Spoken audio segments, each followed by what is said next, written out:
Hello दोस्तों, स्वागत है आपका निशान क्लासेस पे। आज हम लोग दिल्ली सल्तनत को यानी सल्तनत पीरियड जो है सल्तनत काल उसको डिटेल में पढ़ने वाले हैं। सल्तनत काल शुरू होता है 1206 एडी से लेकर के 1526 एडी तक।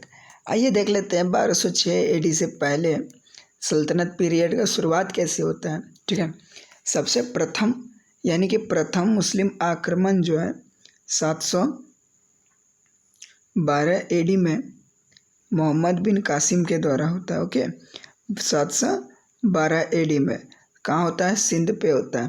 तो इसको बैटल ऑफ सिंध के नाम से भी जानते हैं हम लोग, सिंध। ठीक है, तो battle of Sindh.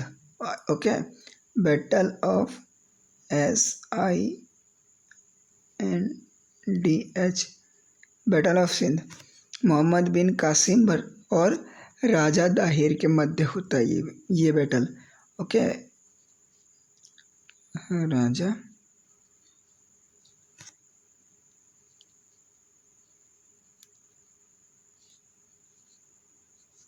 Dahir. Okay, उसके बाद क्या होता है? मोहम्मद गजनवी। तो मोहम्मद गजनवी उसके बाद जो है आता है। ठीक है, मोहम्मद गजनवी। तो मोहम्मद गजनवी जो है ये आता है 1000 एडी से लेकर के 1000 ईस्वी से 1027 एडी तक। ठीक है, ये आता है 1000 से लेके 1027 एडी तक। और इस 27 साल के दौरान ये इंडिया आता है और इंडिया से जाता है, मतलब इंडिया आता है लूटपाट करके इंडिया से चला जाता है। सन 1025 BC में एडी में सन 1025 एडी में इसको सोमनाथ मंदिर के बारे में पता चलता है और ये सोमनाथ मंदिर लूट लेता है। तो ये आप लोग नोट कीजिएगा कि वह 1025 एडी में सोमनाथ मंदिर गजनवी के द्वारा लूटा गया था। ठीक है, ये क्वेश्चन भी आता है कि कब जो है सोमनाथ मंदिर लूटा गया था। ठीक है, तो 1025 एडी होगा इसका राइट आंसर। उसके बाद मोहम्मद गौरी आता है। ठीक, उसके बाद मोहम्मद गौरी है जो कि ये जो है 1175 से लेकर के 1206 तक इंडिया में ये इंडिया का फ़ायदा उठाता है, इंडिया से माल लूटता है। ठीक है, उसके बाद मोहम्मद गौरी जो है 1191 में दिल्ली को जीतने के मकसद से दिल्ली पहुंचता है, पर वहाँ पे इनका सामना होता है पृथ्वीराज चौहान से। ठीक है, पृथ्वीराज चौहान से। तो जब 1191 में तराइन का पहला युद्ध होता है, यानी कि तराइन का पहला युद्ध। ठीक है, battle of Tarain, first battle of Tarain जब होता है तो उसमें मोहम्मद गौरी हार जाता है और पृथ्वीराज चौहान जीत जाते हैं। जब सेकेंड बैटल होता है 1992 में, तो सेकेंड बैटल में मोहम्मद गौरी जो है जीत जाता है। ओके, और पृथ्वीराज चौहान जो है हार जाते हैं सेकेंड बैटल ऑफ तराइन यानी कि 1192। और कहा जाता है 1192 जब सेकेंड बैटल ऑफ तराइन में मोहम्मद गौरी जीत जाता है, उसके बाद से ही मुस्लिम का शासन इंडिया में शुरू हो जाता है।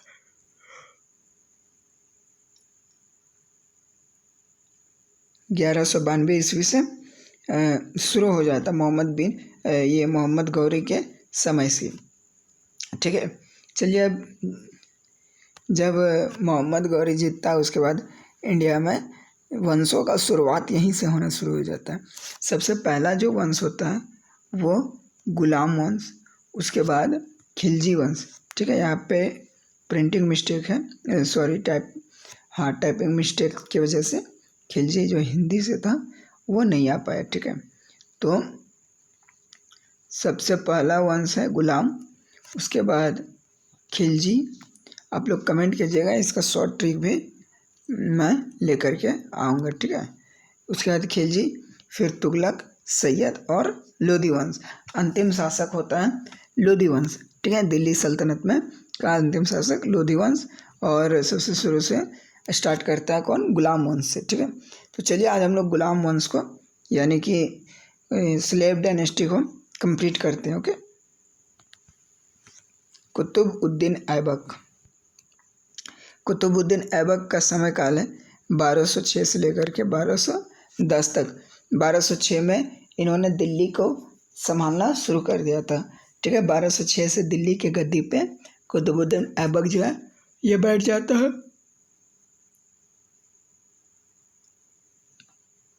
और गुलाम वंश के फाउंडर यानी कि गुलाम वंश के संस्थापक कौन है? तो कुतुबुद्दीन ऐबक हैं। ओके, ये क्वेश्चन आता है, कई बार पूछा जाता है कि हो यानी कि गुलाम वंश के संस्थापक कौन है, यानी who is the founder of Ghulam Vansh. तो उनका राइट आंसर होगा कुतुबुद्दीन ऐबक। ठीक है, उसके बाद कुतुबुद्दीन ऐबक जो है इसको लाख बख्श का भी टाइटल दिया गया है। ओके, कुतुबुद्दीन ऐबक को लाख बख्श भी कहा जाता है, लाख बख्श। ठीक है, लाख बख्श, लाख बख्श। तो कुतुबुद्दीन ऐबक को लाख बख्श भी कहा जाता है। और ये कुतुबुद्दीन ऐबक जो है ये जब पोलो खेल रहा होता है, पोलो 1210 ईस्वी में जब ये कुतुबुद्दीन ऐबक पोलो खेल रहा होता है, ओके पोलो, तो इनका घोड़े से गिर करके मौत हो जाता है। ठीक है, घोड़े से गिर करके इनकी मृत्यु हो जाती है 1210 में जब यह पोलो खेल रहा होता है। ठीक है, तो उसके बाद कुतुबुद्दीन ऐबक जो है वो सबसे पहले यहाँ पे आते हैं हम लोग। तो इन्होंने 2 मस्जिद का निर्माण करवाया था। ठीक है, पहला था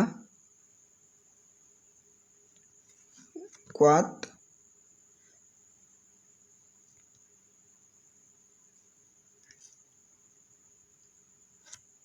सॉरी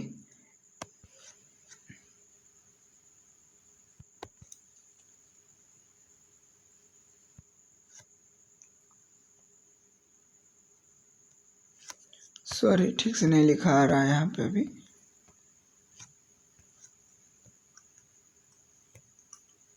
ओके, इन्होंने 2 मस्जिद का निर्माण करवाया था।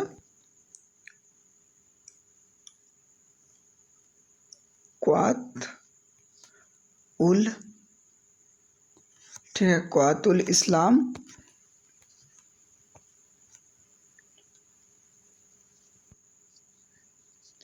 क्वातुल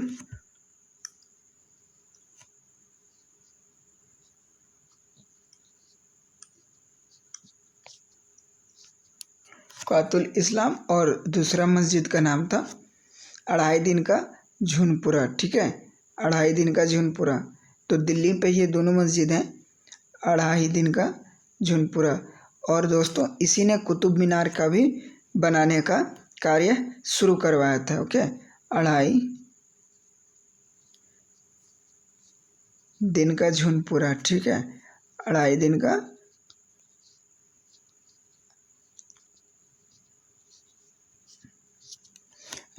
झुनपुरा और क्वातुल इस्लाम, ये 2 मस्जिद हैं। ये 2 मस्जिद कुतुबुद्दीन ऐबक के द्वारा शुरू किया गया था। उसके बाद कुतुब मीनार, ठीक है, कुतुब मीनार जो है, कुतुब मीनार ये इन्हीं के द्वारा शुरू किया गया था। तो एक सूफी संत हैं ख्वाजा कुतुबुद्दीन बख्तियार खिलजी, ख्वाजा कुतुबुद्दीन बख्तियार काकी। ठीक है, ख्वाजा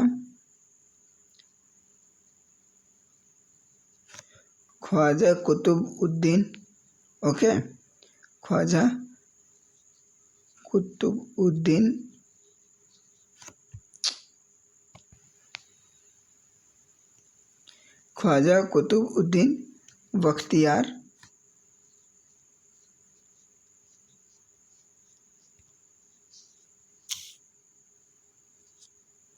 बख्तियार काकी। ओके, ख्वाजा कुतुबुद्दीन बख्तियार काकी एक सूफी संत हैं। इनके ऑनर में कुतुब मीनार का कार्य इन्होंने शुरू करवाया था।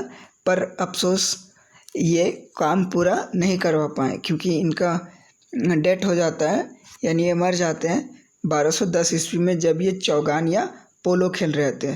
ठीक है, उस टाइम पे पोलो को चौगान भी कहा जाता है। तो आप लोग नोट्स बनाते हुए चलिएगा।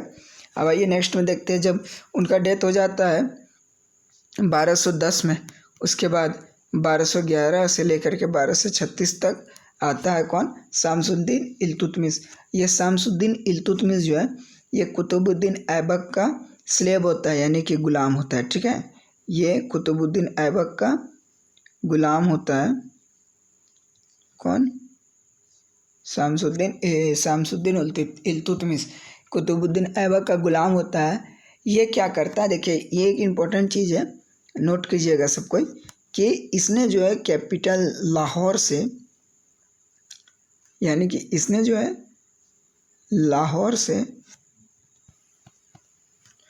इसने जो है लाहौर से कैपिटल दिल्ली किया था। Okay, Lahore to Delhi, from Lahore to Delhi, Lahore से इसने कैपिटल पहली बार दिल्ली किया था।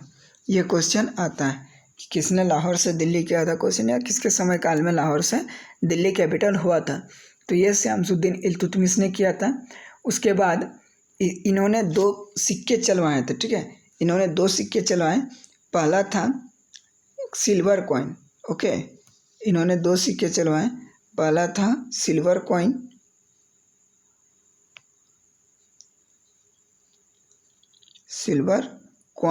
सिल्वर कॉइन को तनका बोला जाता था।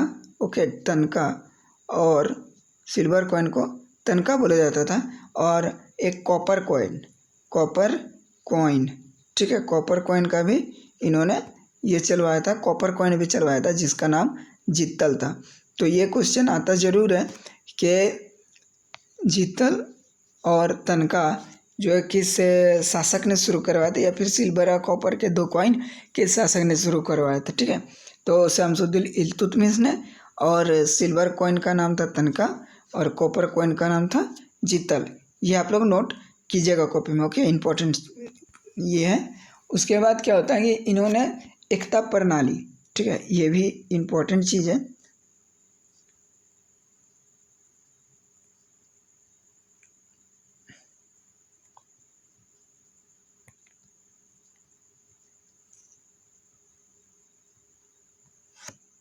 एकता प्रणाली का जो है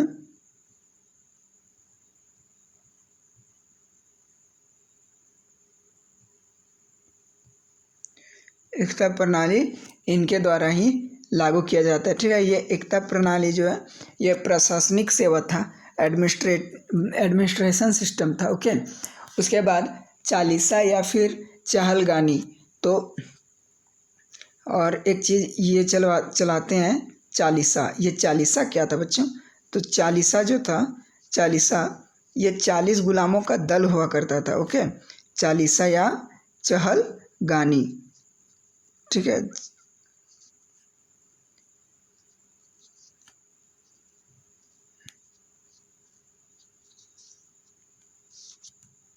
चालीसा या चहलगानी, ठीक है, ये 40 गुलामों का दल हुआ करता था, जहाँ पे अपने मतलब परिवार के लिए, खुद के लिए, शाही घरानों के लिए 40 गुलामों का दल हुआ करता था। उनके साथ 40 गुलाम होते थे, तो उनको चालीसा या चहलगानी बोला जाता था।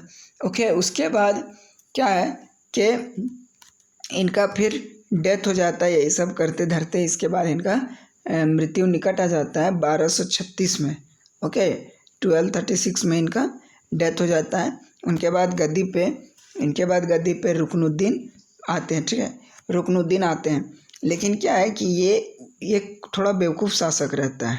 बेवकूफ़ इसलिए रहता है क्योंकि इनको दिल्ली का गद्दी मिलता है, पर ये संभाल नहीं पाते हैं। पहला कारण ये था, और नहीं संभालने का दूसरा कारण ये भी है क्योंकि जब शमसुद्दीन इल्तुतमिश, ठीक है, जब ये जीवित थे तो इनको पता था कि मेरा बेटा जो है ये यानी रुकनुद्दीन उतना तेज़ तर्रार नहीं है। ठीक है, अगर वो दिल्ली का शासक बनता है तो वो नहीं संभाल पाएगा और कोई और यहाँ आके राज कर लेगा। ठीक है, तो ये बात को इन्होंने ध्यान में रखते हुए पहले ही कह दिया था कि मैं जब नहीं रहूँगा, मर जाऊँगा, तो मेरे बाद मेरी बेटी रज़िया सुल्तान जो है दिल्ली को संभालेगी। लेकिन जब उसका डेथ हो जाता है तो 1236 में जब शमसुद्दीन इल्तुतमिश का डेथ हो जाता है तो रुकनुद्दीन की माँ जो है ये रुकनुद्दीन को गद्दी पे बैठा देती है। तो रज़िया जो है पब्लिक के पास जाती है और पूरे पब्लिक को बोलती है, आवाम को बोलती है कि देखिए पिताजी मेरे यानी इल्तुतमिश, शमसुद्दीन इल्तुतमिश मुझको बोले थे कि मेरे नहीं होने के बाद यानी मेरे मरने के बाद तुम दिल्ली को संभालना, तुम दिल्ली के शासक बनना, लेकिन मेरा भाई अभी बैठा हुआ है। तो एक भयानक विद्रोह हो जाता है, ठीक है। अराजकता फैल जाती है अंदर ही अंदर। तो उस अराजकता में इनको गद्दी छोड़ना पड़ता है, किसको? रुकनुद्दीन को। और ये अपना जो है ताज, अपना गद्दी देना पड़ता है किसको? रज़िया सुल्तान को, रज़िया को, ठीक है, रज़िया को देना पड़ता है।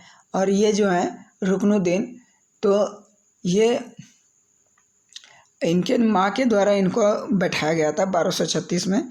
इनकी माँ का नाम था शाह तुर्कन, ठीक है, शाह तुर्कन। तो इनकी माँ के द्वारा इनको शाह तुर्कन, ये हिंदी में भी यही लिखाएगा शाह तुर्कन, इसलिए इंग्लिश में ही लिखा गया है ये शाह तुर्कन है, ठीक है। शाह तुर्कन इनकी माँ जो है, इनके द्वारा इनको गद्दी मिला, पर ये नहीं संभाल पाए और रज़िया ने, क्योंकि इसमें ये रज़िया का हक था। तो आइए अब देखते हैं रज़िया सुल्तान को। रज़िया सुल्तान है, ठीक है, 1236 से लेकर के 1240 तक। देखिए अब रज़िया सुल्तान क्या है कि ये पहली मुस्लिम लेडी है जो रूल करती है किस पे? दिल्ली पे। यानी कि इतिहास का पहला मुस्लिम लेडी, यानी कि इतिहास की पहली मुस्लिम महिला जिसने दिल्ली पे राज किया थे, ठीक है। तो इसका राइट आंसर होगा रज़िया सुल्ताना, ठीक है, रज़िया सुल्ताना। अब देखिए रज़िया सुल्ताना के बारे में, जब ये शासक बन जाती है, यानी कि जब ये दिल्ली पे राज करते हैं, तो इनको घोड़सवारी नहीं आता है। तो ये एक याकूत नाम करके एक याकूत होता है।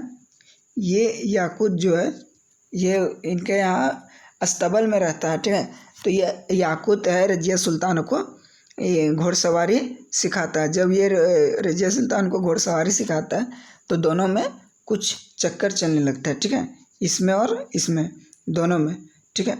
जब ये दोनों में हो जाता है फिर, तो ये जो रज़िया सुल्तान का पहले से जो रहता है अल्टुनिया, ठीक है, अल्टुनिया जो रहता है, अल्टुनिया ये भटिंडा का गवर्नर है, ये अभी पंजाब में है। और ये दोनों जो है, ये दोनों अभी घोड़सवारी सीख रहा है दिल्ली पे। तो ये जब पंजाब में जो भटिंडा है, तो पंजाब नहीं लिखते हैं इसको, भटिंडा ही लिख देते हैं, ओके। तो अल्टुनिया जो है, अल्टुनिया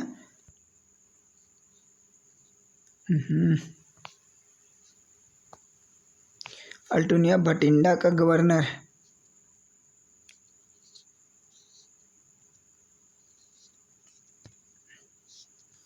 भटिंडा का गवर्नर है, ठीक है, अल्टुनिया भटिंडा का गवर्नर है, भटिंडा का गवर्नर है।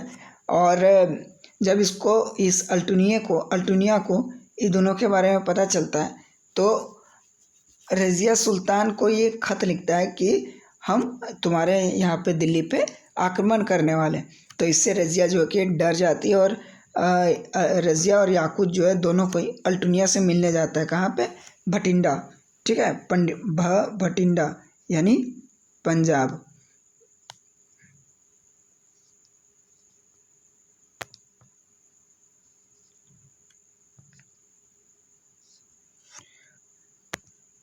भटिंडा यानी कि पंजाब। भटिंडा जब अल्टुनिया से मिलने जाता है, कौन? याकूत और रज़िया, तो क्या करता है अल्टुनिया कि याकूत को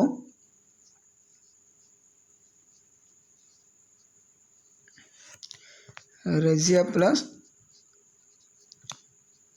याकूत, ठीक है, भटिंडा जाता है। तो अल्टुनिया जो होता है, अल्टुनिया ये याकूत को मार देता है, ओके। और रजिया को बोलता है कि अब तुम्हारे पास केवल 2 रास्ते हैं, या तो मुझसे शादी करके दिल्ली चलो, या फिर मैं तुझे भी मार देता हूँ और दिल्ली जा कर के खुद को दिल्ली का शासक घोषित कर लूँगा। तो रज़िया जो है थोड़ी चतुर रहती है, थोड़ी क्या पूरा चतुर रहती है। तो ये औरत क्या करती है कि बोलती है ठीक है, जो गया सो तो गया, अब दिल्ली ना जाए हाथ से। तो इसने अल्टुनिया को बोला कि ठीक है, हम दोनों निकाह कर लेते हैं और चलो दिल्ली। तो ये दोनों निकाह करके दिल्ली जाता है।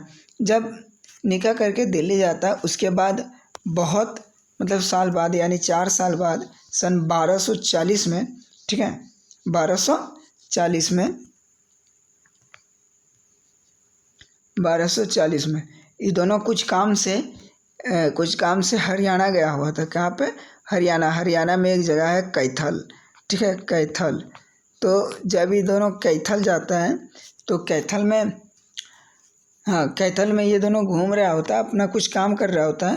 तब तक अचानक से 40 गुलामों का जो एक दल रहता है, 40 गुलाम का दल, तो 40 गुलाम का दल जो है ऐसे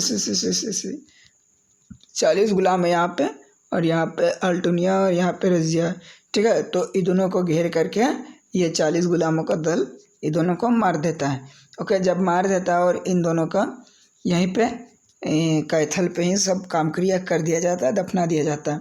तो ये क्वेश्चन आता है कि अल्टुनिया का या फिर रज़िया का कब्र कहाँ है, या इसको कहाँ मारा गया था? तो कैथल पे। इसका राइट आंसर कैथल होगा। अगर कैथल ऑप्शन में नहीं रहेगा तो हरियाणा जरूर रहेगा, क्योंकि हरियाणा में ही कैथल है। ओके, हरियाणा, तो हरियाणा में ही कैथल है। और इस चीज़ को आप लोग नोट कीजिएगा। आइए देखते हैं, जब रज़िया 1240 में नहीं रहती है, मर जाती है, उसके बाद दिल्ली को कौन संभालता है? तो उसके बाद बहरम शाह आता है 2 साल के लिए, ठीक है। इसने सिर्फ 2 साल राज किया था। इसका मतलब है कि ये भी कोई ठीक ठाक शासक नहीं था, शासन नहीं कर पाया ठीक से। तो जब रज़िया का 1240 में हो जाता है, उसके बाद बहरम शाह आ ही गया है। तो बहरम शाह कौन है? ये बहरम शाह है इल्तुतमिश का तीसरा पुत्र, 3rd सन ऑफ इल्तुतमिश का तीसरा पुत्र। तो कौन इल्तुतमिश है? तो शामसुद्दीन इल्तुतमिश का तीसरा बेटा है। ओके, लेकिन इससे भी संभाला नहीं जाता है। तो उसके बाद क्या होता है कि मसूद शाह आता है, ठीक है। ये एग्ज़ाम के पॉइंट ऑफ व्यू से ये जो शासक है, एक हो गया, ये 2, और एक रुकनुद्दीन, ये सब इतना इम्पोर्टेंट नहीं, इनसे क्वेश्चन नहीं आता, क्योंकि इन्होंने कुछ किया ही नहीं है। इतिहास भी उसी को याद रखता है जिसने अपने लाइफ में कुछ संघर्ष किया हो, या फिर कोई हार्ड वर्क किया। जो कुछ किया ही नहीं, इतिहास भी उसको वैल्यू नहीं देता है। तो आइए देखते हैं मसूद शाह 42 से फिर 46 तक। ओके, मसूद शाह जो है ये रुकनुद्दीन का बेटा होता है। ये मसूद शाह जो है ये रुकनुद्दीन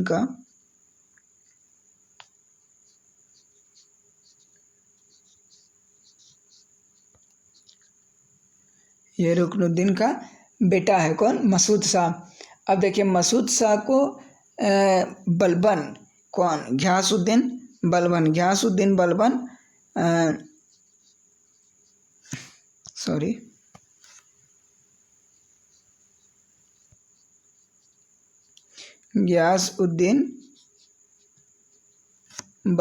और नासिरुद्दीन महमूद, ठीक है। घियासुद्दीन बलबन और नासिरुद्दीन महमूद की माँ जो होती है, इन दोनों के द्वारा इसको नासिरुद्दीन की माँ के द्वारा मसूद शाह को दबा दिया जाता है, राजगद्दी से हटा करके फिर राजगद्दी पे नासिरुद्दीन महमूद को बैठाया जाता है। ये 46 से 67 तक रहता है, 20 साल। लेकिन इसने कुछ वैसा मतलब कुछ कोई ख़ास काम नहीं किया था, ठीक है। तो क्योंकि यहाँ पे सिर्फ इसका नाम चल रहा था कि हाँ राजगद्दी पे ये है, लेकिन इसके पीछे से राजगद्दी चलाने वाला कोई और शख्स था, इसलिए ऐसा हो रहा था इस टाइम पे। तो उसके बाद जब 1267 में इनका ये हो जाता, हाँ, और इनसे एक केवल इम्पोर्टेंट क्वेश्चन बनता है कि दरवेशी किंग किसे जाना जाता है, ठीक है। तो दरवेशी किंग नसीरुद्दीन महमूद को जाना जाता है। ओके, दरवेशी किंग, रुक जाइए,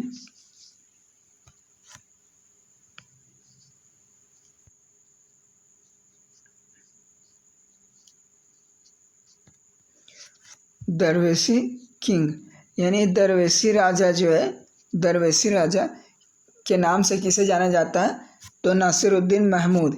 आप लोग प्रॉपर नोट्स बनाते हुए चलिएगा, क्योंकि ये नोट्स बना हुआ रहेगा तो बहुत इजी रहेगा। ओके, नसीरुद्दीन महमूद को दरवेशी किंग कहा जाता है। 1246 से लेकर के 1267 तक इनका समय काल होता है। उसके बाद जब इनका टाइम हो जाता है पूरा, तो देखते हैं कौन आता है। हाँ, उसके बाद आता है घियासुद्दीन बलबन।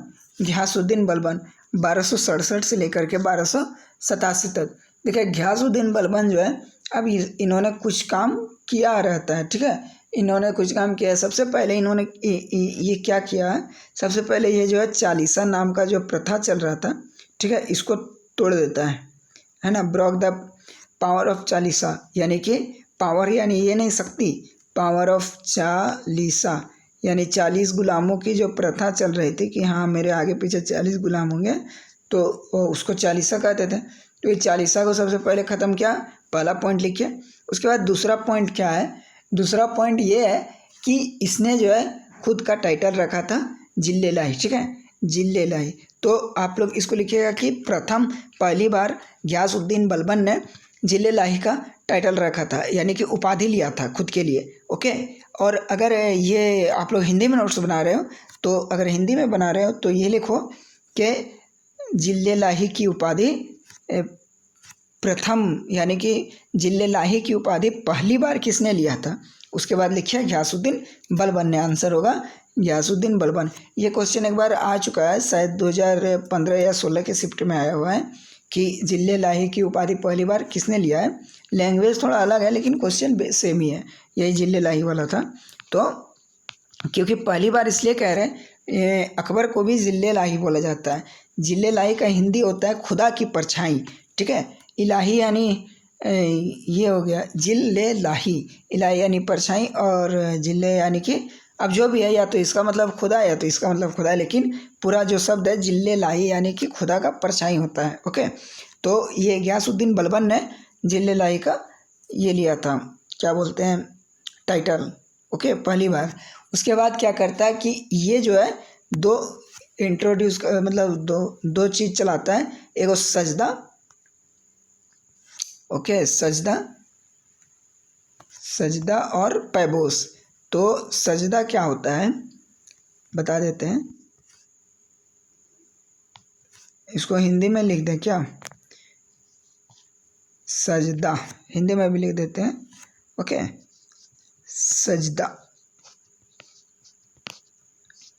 सजदा और पैबोस, ठीक है।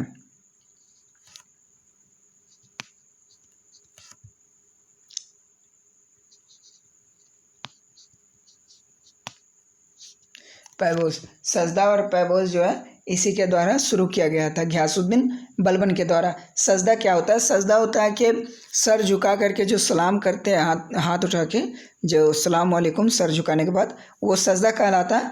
और पैबोस में है कि उसके पैर को चूमना है और पैर को माथे से लगाना है, ठीक है। तो घियासुद्दीन बलबन ने कहा कि अब से जब भी कोई राजा या फिर हम आए, मतलब जब भी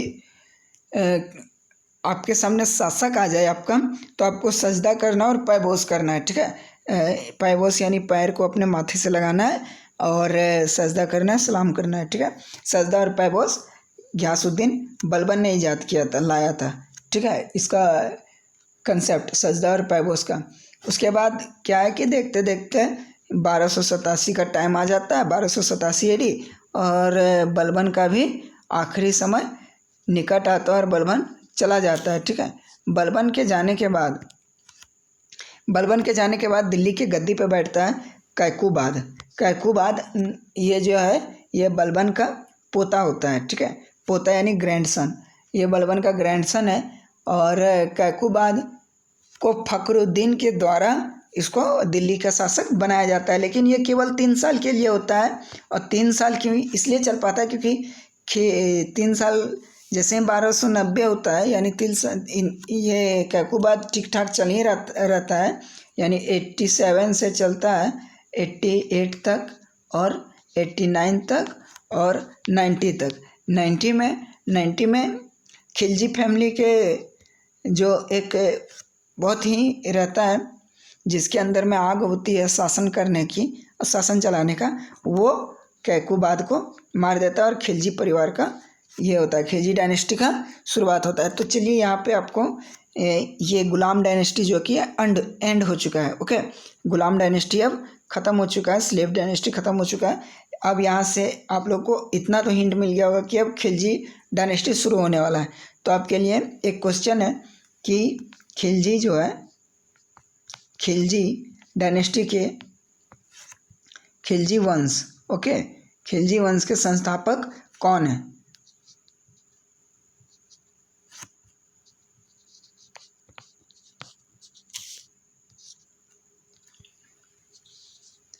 खिलजी वंश के संस्थापक कौन हैं? ओके, खिलजी वंश के संस्थापक कौन थे? तो ये क्वेश्चन आपके लिए है और आशा करता हूँ कि आपको ये वीडियो अच्छा लगा होगा। तो अगर कोई फ्रेंड रिलेटिव है जो गवर्नमेंट एग्ज़ाम या किसी भी एग्ज़ाम्स की तैयारी कर रहे हैं तो आप इन्हें फॉरवर्ड कर सकते हैं। सब्सक्राइब कीजिए और सब्सक्राइब कीजिए और कंटिन्यू रहिए वीडियो के साथ, हर वीडियो को कंटिन्यू देखिए और स्किप ना कीजिए। इससे ही कंसेप्ट क्लियर होगा और आपको अंडरस्टैंडिंग भी होगी। ठीक है, थैंक यू।